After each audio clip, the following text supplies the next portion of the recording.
So when it comes to organizing writing, I look at it as you kind of need a couple of different things. This is the way I do it. Writing is like acting, and like a Reese's peanut butter cup. There's no wrong way to do it. And so if it works for you, it works for you. But this is kind of the way I organize my writing. And it works for me. And some of it may work for you and some of it may not. And that's totally cool too. I make sure that I have a note taking app. So a note taking app is ideal for the early stages of writing when you're kind of just conceiving ideas. You need to be able to write that stuff down. My suggestion is that you find a note taking app that is easily accessible on the go. So you want to be able to use it on a laptop or your desktop PC or whatever, cool. But make sure it's got a mobile app, maybe a tablet app. It needs to be with you at all times so that if you have an idea while you're out and about, you can just pull your phone out, jot that note down. I think it's good to have a note-taking app where you can kind of flesh out ideas too. So if it's a note-taking app that just really only works for like small snippets, it might not be that great. It might be better if it has a nice immersive mode where you can kind of just write for a long time to flesh out some ideas.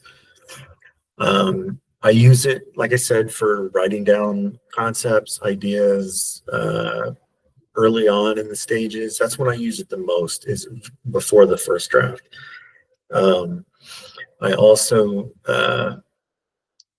create a cast list, which is, if you've ever read a play, at the front of the book, there's a list of characters, the cast of characters. I create a cast of characters list in my note-taking app typically. And as I go and create characters and give them names, I put them in there. That's primarily for continuity reasons. I will sometimes forget the name of a character if it wasn't like a super important character, or if it was only present in like one chapter or something like that. So it's important, but then I reference them later, or if they could pop up again later, I want to be able to just quickly reference their name and that sort of thing.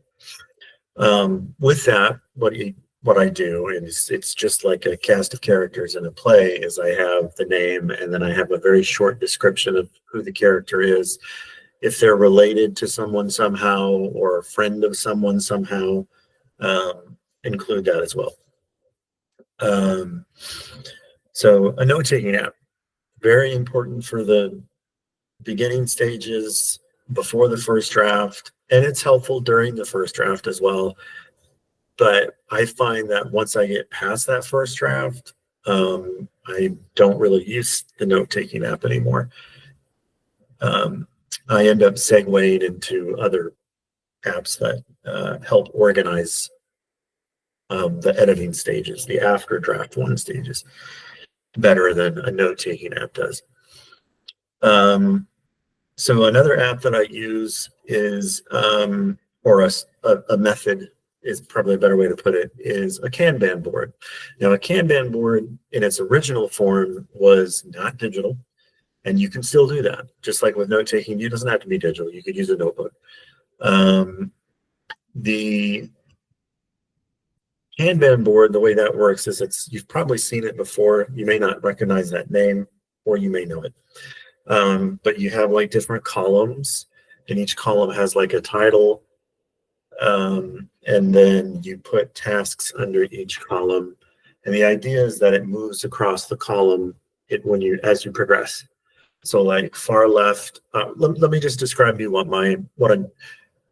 me start with a short story. This is what a short story Kanban board looks like for me. I have templates that I use that I've created for myself. So with a short story, what I have is 3 columns. That's it. And it goes pre-story, story time, and then post-story. The way I created that template is it's sort of based on like the filmmaking process. So pre-production is pre-story. production is called story time, and then post-production, after the movie's been filmed, it needs to be edited and all that stuff. That's when you hit post story. So after draft one, and you're editing and revising and stuff like that. So they're very similar stages. So I just kind of used cutesy names for that. Now, how that works, obviously, is when it's in pre-story, that's when I'm in idea mode. I'm creating the story in my head and with notes. And then story time is draft one. So then you move stuff to that draft one column as you're working on it in draft one. And then when you're ready for it, you move those tasks to, let's say they're scenes in the story. You move those scenes after they've finished draft one, you move the scene to post story, which is where you're going to be editing and revising. So with a short story, it's like a really simple 3-column layout. Everything eventually moves all the way to the right. And then if you wanted to, just from a visual point of view, you could create a 4th column and say that's called done or finished or whatever, and then just move things over there. I tend to just use a label. Once it hits that last column, most Kanban board software has the ability to create labels, and so you can just add like a done label, and then it'll have like a little green done label or something. Or you can even oftentimes just check them off and they'll go into the completed tasks part of that column. So, but like I said, you can actually do that manually. Like if you have a whiteboard, like I do, or a cork board, you can create the columns. So you put the titles across, and then you could use Post-it notes or cards, flashcards, and write the chapter on it, then and a little description or something, and then like move it across the board. Like if it was a cork board, or if it was, let's say it was my whiteboard here, you would use a magnet and you'd move it across. So if you like doing things with your hands and keeping it manual as opposed to digital, you might want to do something like this for fun. But I don't know how well that would work for like a novel, but it might be pretty cool for a short story. So I do think there's a lot of benefit in having the Kanban board layout. I tend to not use the Kanban board layout a whole lot until I'm past draft one. So draft one, and my Kanban board layout isn't the outline. So I will say that it's my progress is how I would put it. It helps me track the progress of the story. It helps me track the progress of editing, revisions. If I catch something that needs to be fixed, I can create a task and say, hey, I need to fix this in chapter or whatever. And so it just allows me to track everything, which that's kind of what Kanban boards are for. They're used a lot in like coding and engineering and things like that, and design and stuff, because you can track issues, from oh, hey, we got this glitch thing that we need to fix, and then you can track it from working on it to completion and things like fixed. And so I do think it works extremely well for that, but I find myself not really needing that until after the first draft is done, because then that's when I'm going back and I'm looking and going, oh, hey, this needs to be fixed. Oh, hey, this needs to be fixed. So I discussed what a Kanban board looks like for a short story for me, which isn't much. It's really simple. But for a novel, it's much more complicated. It's much more fleshed out because, one, the text is longer, so it requires a lot more attention. There's a lot more leeway for mistakes and things that need to be fixed, revised, so on and so forth. Using a Kanban board for a novel, and what I've come up with my process for writing a novel, is I have this formula that I follow relatively closely. And it goes, and this is what the columns look like for a novel. For me, is it goes, the first column on the far left is, I will either call it inbox. Originally, I was calling it inbox all the time. Now I've kind of just been calling it tasks, but it's the same principle. It's just a list of tasks, things that need to be dealt with. And then, so that one just always kind of stays there. Stuff doesn't really necessarily need to move out of that across the right or anything. It's just a task list, a to-do list. From after that, I get draft 1, then the next column is draft 2. And how that works is, well, we know what draft 1 is. Draft 2 for me is really basic. I just kind of run through the text of draft 1 and do some really quick edits, fix some typos, just kind of fly through it and try to find typos and grammatical errors really quickly. I miss a bunch along the way. So draft 2 is not very good, but it's better than draft 1, but it's still not very good. Draft 3 it goes draft 1, draft 2, and then it goes beta. So then after draft 2, I hit a beta phase where I get some beta readers to read my draft 2, which, like I said, it's not the greatest draft in the world, but it's a little better than draft 1. But the key thing there is the beta readers are reading it for the story, not necessarily for, its perfection in terms of editing and revision and things like that. So so it goes draft 1, draft 2, beta. Along the way, I'm going, okay, I've moved everything to draft. I moved chapters over to draft 2 as I edit them. When I get done editing draft 2, I move them over to beta. So the beta reading is, I'll get a bunch of feedback and from my beta readers, and it's not like editing, but you'll end up going through and revising things because they'll call things out that maybe don't make sense, or they'll call things out that are mistakes. Sometimes they'll catch some mistakes, and not necessarily in terms of like editing mistakes, but like just goofy mistakes, like, oh hey, in this chapter, the name of the restaurant was Pizza Time, and in this chapter it was Burger Time or whatever. Just a little continuity error there or something like that. So it's a wide range of feedback that you get. And so you end up, and sometimes it's character-based feedback and things like that. And so I'll go through and I'll make changes and tweaks and things on the chapters and things where the work needs to take place based on feedback. And then I'll slowly move all that stuff over into the draft 3 column, because then once I'm done with all the beta feedback, I now have a draft 3. So draft 1, as we know, is ugly. Draft 2 is a little cleaner in terms of editing. Draft 3 is, in terms of editing, pretty much the same as draft 2, but in terms of story and things, it may be improved, or characters or just goofy mistakes or something like that. So it's an improved revision, but it still hasn't hit like a good edit, I would argue at that point. But then I go through the draft 3 stuff,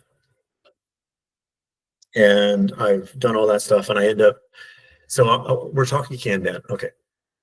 So after I've got everything in the draft 3 column, the column after that is going to be, it's called Grace. Grace is the name of my editor. So it goes draft 1, draft 2, beta, draft 3, Grace. And Grace is my editor. So at that point, I make sure everything's kind of compiled into a single document. Before that, draft 1 I keep in separate documents.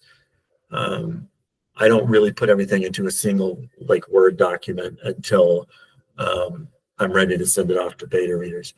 So then when I get to Grace, it's a nice single document. I kind of, it's formatted well. Revisions have been made to consider feedback and things like that from the beta reading. I still have those quick edits that I did, after draft 1. And then I have, so I take all of that, which is the draft 3, and I give it to Grace.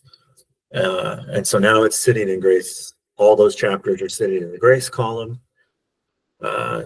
She does her edit. She gives it back to me. I take and go through all of that, and then we may have to, the whole editing phase. But once from there, in terms of Kanban board, it goes from the Grace column to the finished column. But it may not be done. Yeah, it may still have some work to do. But the point is I've gone through it and I've moved it over here. I've gone through her edits and moved it over here. There may still be some things I need that are actionable at that point, but it is in the finished column, meaning it's almost done. I just need to tweak something. And so one of the things I've not really talked about is that when you're using a digital Kanban board, which you won't get per se with if I was going to use like the whiteboard method behind me, is you can open those tasks, and inside those tasks, you can create subtasks, you can leave comments, and you can, there's a description section. You can put deadlines, all kinds of things. So, for example, with my Kanban boards, each one's a chapter, right? The tasks are a chapter. And so when you open one of those tasks, you have a description, which has the summary of the chat, has like the brief description of the chapter that I pulled from the outline. And then I might make a few extra notes along the way. If I find that like there's some revisions to do or something, I might make some notes in there. A lot of times if I need to make a note or something, sometimes I'll do that as a comment as opposed to clogging up my description, which is mainly for the describing the chapter. And then I have, of course, subtasks. So if there's something actionable that needs to be taken care of in that chapter, whether it's a revision or an addition or a subtraction or some editing or formatting, for that matter, things that need to happen for the ebook or the print or something, those I can make as subtasks and then check them off as I go. It's just a really good workspace, I think is what I would call it. That's the thing I like about using the Kanban board, is it allows me to follow the progression and to have essentially a visual workspace that, it's very visual because of the Kanban board style where you're moving things around. But it's a workspace where I can kind of work on the chapters. I can have I can pull up a task, that's one chapter that has these things that need to be dealt with and that sort of stuff. And so it just makes it very easy to track everything that needs to be worked on. Like I said at the beginning, talking about Kanban boards, it's not an outline. It doesn't replace the outline. It's really just there for tracking the progress of the book after draft 1. Yeah. And so edits, revisions, all that stuff. So as someone who's very visually minded, the Kanban board works extremely well for tracking in a visual way, which I appreciate. If you're not a very visual person, it may not matter to you, but I find it extremely useful and helpful to be able to just open it up and see visually where I'm at and to be able to work from there. And so that's the Kanban board element. So I have, backing up a minute, we have note-taking app, which I usually use the most in the pre-writing stages, the idea stage. And then I use it throughout draft 1 some. And then I have the Kanban board, which goes into action at the end of draft 1 for the That's typically when it goes into action. And then I use it all the way to the publication, all the way to publishing. Takes me all the way to the end. But then there's the third element, which is outlining. And in terms of software and organizing for that, I have found that a spreadsheet actually works really well for novels. So that may sound very crude and ugly, and it is kind of crude and ugly. It's definitely not visual, as someone who likes visual. So it doesn't work that well for me in terms of tracking progress, even though it does do that too. It's I prefer to open the Kanban board to do that. But in a spreadsheet for a novel, how I outline is I'll have a column for chapter numbers on the far left, a column for the description of the chapter, brief description of the chapter, name characters that are in it. And then after that, I have a estimated word count, and then, which I think I just call word count. And then the next column is actual word count. So the first one is just me going, I think I'm going to need, based on my writing, I usually have in the description of what's happening in the chapter, I usually have a pretty good idea of like how much writing I'm going to need to do to fill that space. And so I can make a pretty good estimated guess in terms of, or educated guess, I guess, in terms of how long my chapter needs to be. And then the actual word count is obviously after I finish draft one, then I plug in the actual word count, and then you tweak it as the actual word count as you go with revisions and edits and things like that. And then the beauty of this with Excel is they have auto sum, which is a feature that automatically sums up or adds a selection of cells. So what I do is that the word count is auto summed, and then below it, it'll give you the total of that column of the estimated word count. And then I do the same thing with my actual word count. And so then I can see the totals right next to each other in terms of like how close I am to where my estimated word counts versus actual word count and things like that. And then of course, as you go through and you tweak your actual word counts, Excel automatically updates that total word count at the bottom. Now, I don't like to have, again, back to me being visual, I don't like to have a scroll fest on a spreadsheet. So I have a tendency to create different tabs, different sheets at the bottom of the Excel spreadsheet view. And so I'll go 10 chapters and then stop. And then the next tab, the next sheet will have the next 10 chapters, and then the next sheet will have the next 10 chapters, that sort of thing. And then I will call the tabs, 1 through 10, 11 through 20, or whatever. And so the beauty of that is everything's kind of in view at all times. And so assuming you don't have like really wordy descriptions for the chapters, it should all kind of fit in the window without having to scroll. And so it's really nice to be able to have everything like that. Back to the columns though, after the actual word count, I have another column that's progress. And what I do for that is I have a drop-down menu in there, and you can choose an option. So there's like draft 1, draft 2, draft 3, or grace, draft 3, grace.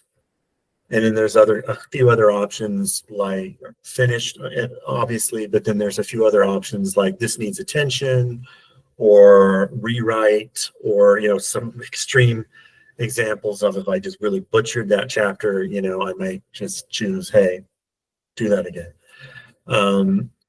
So that's really handy. That takes a little extra time in the beginning when you're setting up your spreadsheet, because you have to create that drop-down menu in Excel. If you want to know how to do that, you can always DM me and ask me, or look up YouTube. I think you can probably find that on YouTube. But just the ability to have a drop-down in a cell that gives you options to choose from is really handy. And then, but once you've done it once, and this is the nice thing, is once you've created that little drop-down menu, just copy the cell and then just paste it to the other cells, and then you're good. And actually, you can just select them and paste, and it'll paste it into all the cells. So then you've got all these little drop-down menus in the cells. So setting it up and finding out exactly what items you want in that drop-down menu to help indicate what you need to do with the chapter, your call. And the thing of it is you don't even need to do that. That was just something I learned from somebody several years ago on Google Plus, and I thought it was really helpful and handy to be able to see that on the fly in the outline. But it's really not that necessary if you're using the Kanban board for progression, for tracking progression. The beauty of the spreadsheet is it allows me to outline and track word count. Do I need to track progression? No. Do I need to have that extra, hey, this needs a rewrite, or hey, this, needs work, or whatever? No, not really. And honestly, maybe for the next book, I'll just delete that column and just roll with the Kanban board for tracking those things. But because I basically do anyway. It's just one little extra thing in the spreadsheet that's really probably not that necessary. But if you're somebody who doesn't need the visual of the Kanban board, you might go, oh, hey, no, that's fine with me. I'll just use Excel and I'll have a little drop-down menu to help indicate where things are at. That's essentially the three things. I'm going to say that. That's essentially the three things for me when it comes to organizing a novel. When it comes to writing, it doesn't have, you can use some of these exact same formulas and ideas and concepts that I've discussed for other types of writings. You can use it for newsletters. You can use it for blog posts, social media, so on and so forth. That's the beauty of the Kanban board in general, is that it can be used for so many things. And and I do use the Kanban board for my newsletter and things like that. But going back a bit, let's talk about the different things again. And I'll give you a few things to think about if you're looking to pick a note app, or you're looking to pick a Kanban board app, or you're looking, there aren't very many spreadsheet options. There's Google Sheets, there's Microsoft Excel, and then there's Apple Numbers. I forgot what it was for a second. Apple Numbers, which is good. And I just forgot the name of it. Anyway, so there's basically those three. Those are the three main ones. And then, of course, there's open source versions that work like Excel as well. So, so that's pretty straightforward stuff. But let's go back to the beginning, and let's think about note-taking. Now, when it comes to note-taking, obviously there's a lot of note-taking options out there. Probably the main advice I'd want to give you is one I've already given you, which is try to pick one that allows you to make short notes, but also that will work if you want to really flesh out some ideas. So if you just really need to think through and write out some stuff, some note-taking apps just don't work that well if you want to write out something lengthy. Google Keep, for example, works great for small notes, but for long notes, it's kind of weird. And so, like, I'm not saying it's bad, but it's not as good. Like, once you start getting lengthy with a note, it's kind of cumbersome to work with. So I don't hate Google Keep. I'm just saying I do think it's geared more towards short notes. When I wrote Sweet 16 Killer, which is the first novel in my book series, I use Google Keep Notes 100%. And so I'm not dogging it in any way, shape, or form.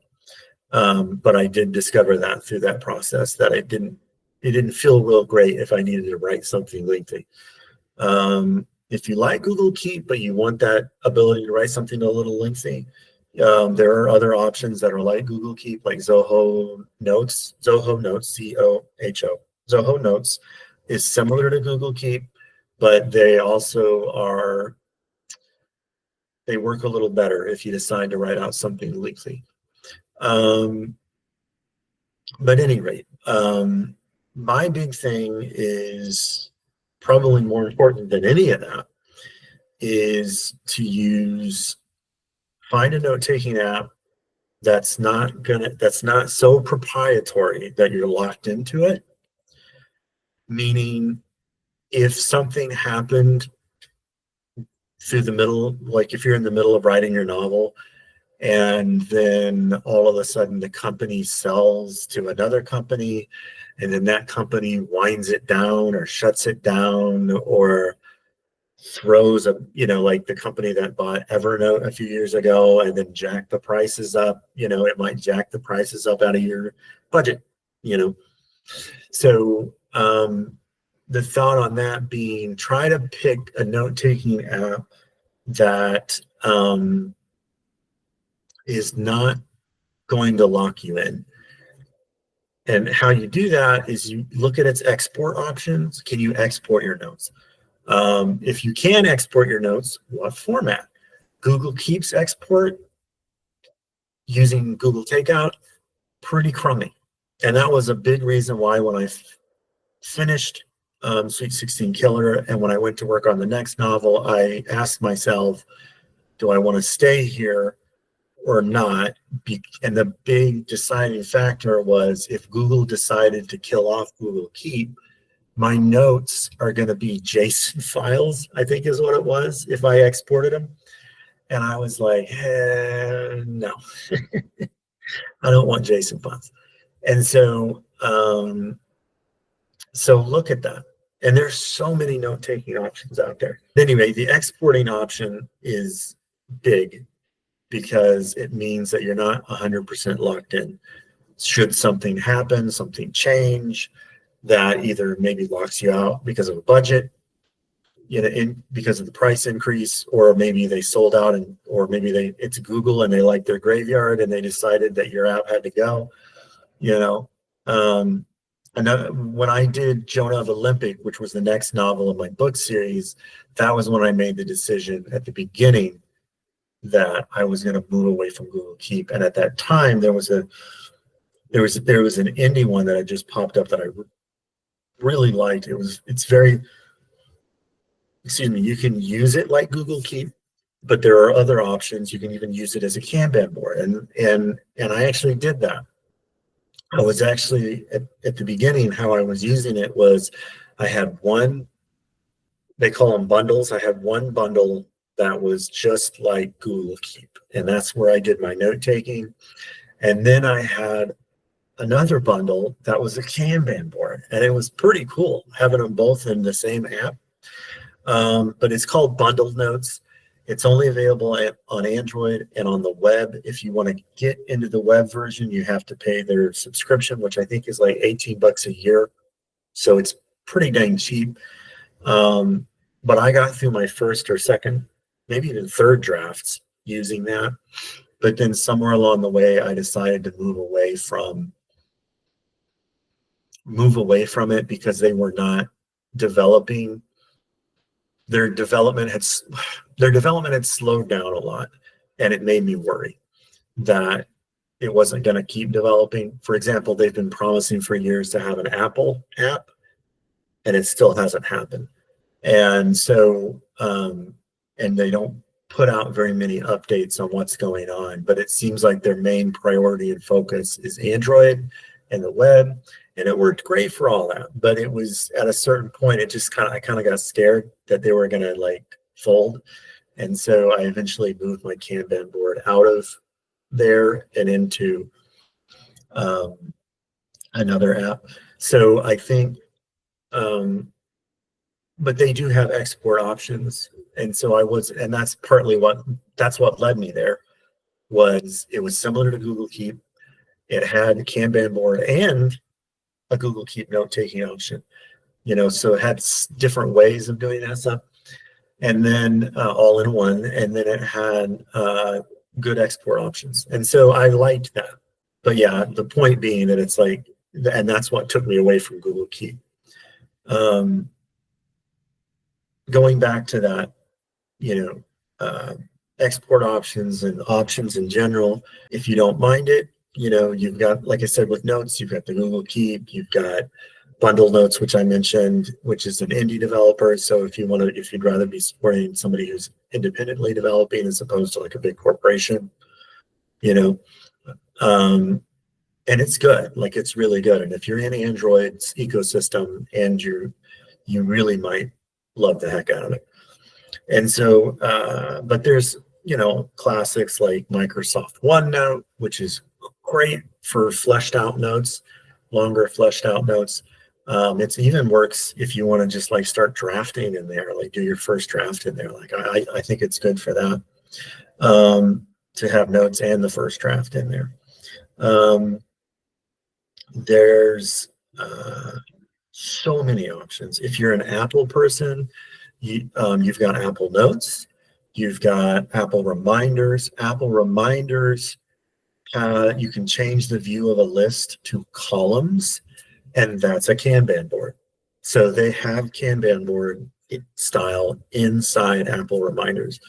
Now, the beauty of Apple is that their apps are just free. So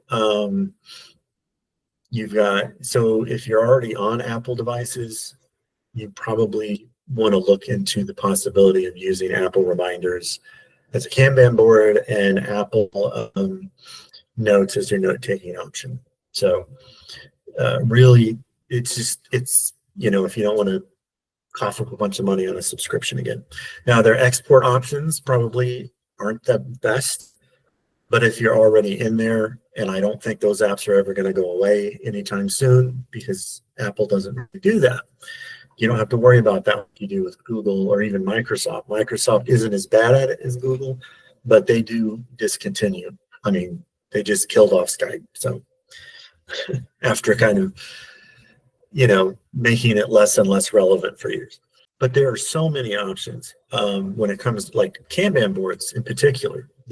When I was working on Sweet 16 Killer, I used a Kanban board app called Meister Task, I think is what it was. Really cool. It's a little pricier if you go with the paid model. I think there's a free model, but if you go with the paid model, it's a little pricier than some other ones. But it is really cool. Meister Task, there's let's see, Todoist is very cool and cheap. It's made by a small team. There is a free version, and then if you go with their subscription model, it is pretty cheap. But Todoist is made by a very small team, and it's very cool. It's the kind of app that when you get in there and start messing around, it really feels like it was made with love. You can tell it was kind of made by a small team that's passionate about what they're doing. But Todoist is really cool. And like I said, if you go with the paid model, it's cheap. There's Apple Reminders. There's Microsoft has a Kanban board. It's called Planner, Microsoft Planner. Google Tasks, ironically, on the web kind of has it, but not really. But you can open columns, but I don't know how I feel about it. It doesn't really quite work as a Kanban board. But there's so many options, and I've used a bunch of different ones. I think Todoist is one of my favorites. Microsoft Planner is pretty cool. I'm currently using it with Jonah because it was part of my Microsoft subscription anyway. But I don't know if I'm going to stick with it or not. I get a little worried because I can't 100% always tell if they're going to just kill it off soon or not. It doesn't feel, because they've got Microsoft To Do plus Microsoft Planner, and like maybe one or two other things. Oh, Microsoft Lists, they've got like these three different apps that are all kind of the same, and now they're trying to merge them a little bit here and there. And it just kind of makes me worried that if I stick with it, are they going to like nuke it or change it so much that it doesn't work the way I need it to? I'm also a big fan of native apps as opposed to using a web app on a computer. So, and Planner doesn't have a native app, but Microsoft Teams actually now has Planner integrated into it. So if you have Teams on your computer, you can actually open Planner within that, and it actually feels like a native app. And so I've been using that lately as opposed to the web app. But I think it works a little better that way. But there's just a lot of options. Todoist is really good. I'm really leaning hard on that. I like Apple Reminders a lot. But for a novel, I don't think it's going to work for me because they don't have like a big view. Like when you open a task's details, it's just like this little pop-up window, and that just doesn't work for me. It doesn't have comments. It doesn't have, the description field is like, tiny and doesn't really work well if you're trying to fill it in a little bit. So for a novel, I'm not sure Apple Reminders is going to work, and that really frustrates me. For me, it may work for you, but for me, it doesn't feel like I can just kind of zone in, and focus on that task, that chapter and the information about it and things like that. And so that kind of bothers me, but that's the way I work. Again, this is a Reese's peanut butter cup. If it works for you, that's fine. There's no wrong way to eat Reese's. So I'm not dogging it. I'm just saying I'm actually very disappointed because I wanted to kind of stay with it. But the more I use it for all kinds of things. I use it for school, and it works beautiful for that. I create my Kanban board for school as a week planner. So it goes Monday to Sunday, and then after Sunday it goes next week, and then after that it goes later, some other time. So it's a great week. It works great for a weekly planner. And I use it for school for that, especially, and it's fantastic. But at any rate, so another one that's actually really, really good, and if you go with the paid subscription, is pretty cheap, and that's Tick, not TikTok, Tick, and Tick. That is a really good Kanban board one. Really good. I really like it a lot. And it really feels like a workspace when you use it. And that's one thing, like I said, I really like. It's got some features that no other Kanban board apps have. Like you can open, when you're on desktop, for example, you can open a task as a window and just have like this one little window where you can resize it, move it around, and do things with it. And so you can have like your notes and all that stuff on your chapter just over here in a side window or whatever. So it's very good in that regard. Like if it really feels like a nice little workspace to work out of. And so I do recommend that one a lot. It's really good. Again, free model, but cheap if you go with the paid model. Like I think it's maybe $1 more than Todoist, maybe, or vice versa. But they're both cheap if you go with their paid models. But again, they have a free model as well, limited free models. Of course, there's Trello, and if you're already using Trello for work and other things, it may be a smart move to just go with what you know, and what you're comfortable with. All right, I have talked through a lot. It's a lot, but I do think I really believe writing is a lot like acting in that there's no wrong way to do it if it works for you. So I mentioned acting because I am an actor, and I had a mentor. I got a mentor when I was 15 years old, and I worked with her until my early 20s. And she taught me the Lee Strasberg method of acting. Now, in acting, there are different methods, different schools of thought when it comes to acting. um, Stanislavski, Strasbourg, which is mine, and then several other schools of thought. Um, uh, and then there are the no schools of thought, which is just you do what you do, and you work for what works for you, which Russell Crowe does. Like I saw him joking one time that he does like the Russell Crowe method or something like that. But and the thing of it is it's like if it works for you, it works for you, and that's all that matters. And for me, when I got a mentor and she started teaching me Lee Strasberg method acting, it worked. Like it made sense to me, and I was like, okay, like I knew Stanislavski and I knew Strasberg and I knew some of the other stuff, but it wasn't until she started to really teach me Strasberg that I realized, no, this really works for me, and that's the way acting is, and I believe writing is the same way. I really do. That it's if something works for you, great. If it doesn't, that's great too. And so my way of organizing novels that I've talked about today is obviously like there's several different things, involved in it. There's the whole note-taking process, there's the Kanban board progress tracking stuff method, and then there's element of it, and then there's like the spreadsheet outlining progress style stuff. Those are kind of different things. And so you might find that some of these things are interesting and work for you. Like I said, I'm a very visual person. That's why I like using Kanban board.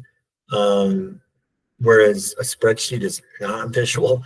And so if you're somebody who doesn't need that visual, you may be sitting here going, I'm going to use a spreadsheet. That's a fantastic idea. Great. Yeah. And you may not use a Kanban board. Or you might be listening to me and going, I'm going to do everything in the Kanban board. And that's fine too. Whatever it is, if it's working for you, that's the key, So I hope that's helpful. Have fun.